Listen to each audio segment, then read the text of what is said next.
இன்னைக்கு அழகான famous village பார்க்கலாம். வெல்கம் டு தீட்சி வீலாக்.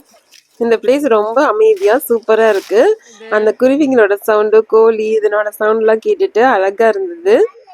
வாழைத்தாழ் எவ்வளவு அழகா இருக்கு பாருங்க, எவ்வளவு நீளமாவும் இருக்கு. இங்க தோட்டத்துல நிறைய பழம், பூ, காயெல்லாம் இருக்கு. என்னென்னலாம் இருக்குன்னு சொல்லி பார்க்கலாம். அங்க வீட்டுக்கு முன்னாடியே நிறைய செம்பருத்தி பூச்செடியெல்லாம் வச்சிருந்தாங்க. கொஞ்சம் கொஞ்சம் காய்கறி செடியும் போட்டிருந்தாங்க. காய்கறி செடியெல்லாம் இப்ப பக்கமா தான் எல்லாத்தையுமே எடுத்துட்டாங்களாமா. ஒன்னு அவங்க விட்டு வச்சது மட்டும் இருக்கு. கத்திரிக்காய் இருக்கு, வெண்டைக்காய் இருக்கு, அப்புறமா இன்னும் நிறைய பச்சை மிளகாய் அந்த மாதிரி நிறைய வச்சிருந்தாங்க. இது என்ன காய்ன்னு தெரியல. ஒரு 4-5 காய் பறிச்சுட்டு போயிருக்கேன். பூச்செடி ஒரு 4-5 விதத்துல இருக்கு. ஜாதி மல்லி பூச்செடியில தான் நிறைய பூ இருந்தது. அதுல இருந்து கொஞ்சம் நாங்க பறிச்சுட்டு வந்துட்டோம். இந்த இடம் ஃபுல்லாவே குடும்பச்சம்பள செடி தான் நிறைய வச்சிருந்தாங்க. அதுல ஃபுல்லா காய் இருக்கு பாருங்க, எவ்வளவு காய் கொத்து கொத்தா தொங்குதுன்னு. பாக்குறதுக்கு ரொம்ப நல்லா இருக்கு. பழுத்த பழம் எல்லாம் ஆரஞ்சு பழம் மாதிரி இருக்கு. என் பையன் ஆரஞ்சு பழம்னு நினைச்சிட்டு அதை பறிச்சுதான் ராவடி பண்ணா. அதை பறிச்சு சாப்பிட்டு பார்த்தாதான் தெரியுது செம புளிப்பா இருந்ததா. அதுக்கப்புறம் இது ஆரஞ்சு வேணான்னு சொல்லிட்டு தூக்கி போட்டு போயிட்டான். இந்த பழத்துல சாப்பாடு கிளறுனா ரொம்ப சூப்பரா இருக்கும்.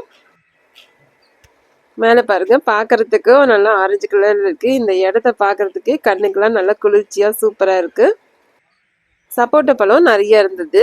ஆனா நாங்க போறதுக்கு 2-3 நாளைக்கு முன்னாடி எல்லா பழமும் பறிச்சிட்டோம். அதனால இருக்காதுன்னு சொன்னாங்க. நாங்க வந்து சுத்தி பார்க்கும்போது ஒரு பழமாவது இருக்கான்னு பார்த்தா 1-2 இருந்தாலும் இந்த அணில் குருவிங்க எல்லாம் கடிச்சு வச்சிருக்குங்க.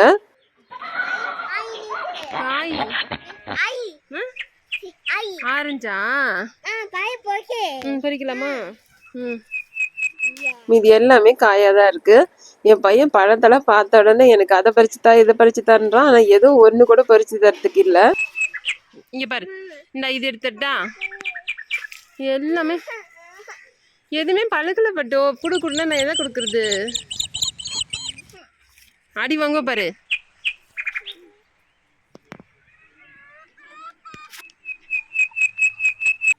கோழி பண்ணை கூட வச்சிருந்தாங்க. பார்க்கறதுக்கு அவ்வளோ கோழி ஒரே இடத்துல. நாங்கள் ஃபர்ஸ்ட் டைம் இப்போதான் இவ்வளோ பார்க்குறோம். பார்க்குற பூச்செடியில இருந்து எல்லாத்துலேயும் ஒவ்வொரு பூ 2-2 பூன்னு பறிச்சுட்டே போயிட்டு இருந்தோம். பொட்ரஸ் பாருங்க, சூப்பராக இருக்கு. வாசம் அதை விட சூப்பராக இருக்கும். இந்த கோழிப்படியில் கருப்பு கோழி நிறைய வளர்த்துறாங்க. அந்த கருப்பு கோழியை நான் பார்த்ததே இல்லை. இங்கே தான் பார்க்குறேன், என்ன இவ்வளோ கருப்பாக இருக்குன்னு சொல்லிட்டு. அப்புறம் பார்த்தா அது உள்ளே கூட கருப்பாக தான் இருக்கும். அதனோட கறி கூட கருப்பாக தான் இருக்கும் அப்படின்னு சொன்னாங்க. அது உடம்புக்கு ரொம்ப நல்லதுன்னு சொல்கிறாங்க.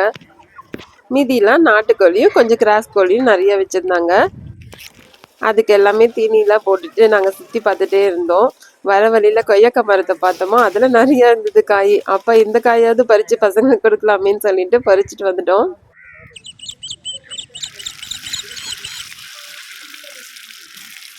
இது காயாக இருந்தாலும் சாப்பிட்றதுக்கு நல்ல இனிப்பாக சூப்பராக இருக்குது. வேலி ஃபுல்லாக பெரண்ட கொடியாக இருக்குது. இதெல்லாம் நாங்கள் காசு போட்டு ஒரு கட்டு 40 ரூபா 50 ரூபாய்க்கு வாங்கிட்டு இருக்கோம். இங்கே சும்மா கொடியில் வளர்கிறதோ கீழே வந்து வேஸ்ட்டாக வரைகிறது எல்லாத்தையுமே வந்து நாங்கள் காசு கொடுத்து தான் வாங்கிட்டு இருக்கோம். தூதுவளையிலேருந்து தூதுவளை, முடக்கத்தான், கோவக்காய் இது எல்லாமே இங்கே வேலியெல்லாம் சும்மா தான் இருக்கும். அங்கே பெருசாக இருக்காது. இப்போ நம்ம பார்க்க போகிறது என்னென்னா நொரப்பிக்கிங்கா. இதில் வந்து ஸ்க்ரப் பண்ணுவாங்க. அது நல்லா காய வச்சு அது மேலே இருக்க தோல் எடுத்துட்டோம்னா உள்ளே வந்து அந்த ஸ்க்ரப் வந்து நம்ம உடம்புக்கெல்லாம் தேய்க்கிறதுக்கு யூஸ் ஆகும். குளிக்கிறதுக்கு யூஸ் பண்ணுற அந்த ஸ்க்ரப் வந்து இந்த காயிலேருந்து எடுத்துக்குவாங்க. பச்சையில் இதனோட பொரியலும் சரி, அதே வெங்காயம் தக்காளி போட்டு நல்லா கடைஞ்சி சாப்பிட்றதுக்கு சூப்பராக இருக்கும். இந்த கோழிங்களுக்குலாம் அந்த 2 நாய் தான் காவலாக இருக்கு. கோழி பண்ணையை பார்த்துட்டு கோழி வாங்காம போனா எப்படி? 2 கோழி எடுத்துட்டு நாங்கள் கிளம்ப போகிறோம். அந்த கோழிங்களுக்குலாம் சாப்பிட்றதுக்கு ஏதாவது கொடுக்கலான்னு கொடுத்தோம். ஒரு 2 பழம் போட்டோன்னே அடுத்த செகண்ட் எல்லாமே சாப்பிட்ருக்கு. ஒரு துளி கூட காணும். உங்களுக்கு இந்த வீடியோ பிடிச்சிருந்ததுன்னா லைக் பண்ணுங்க, ஷேர் பண்ணுங்க, மறக்காம சப்ஸ்கிரைப் பண்ணுங்க. தேங்க்யூ.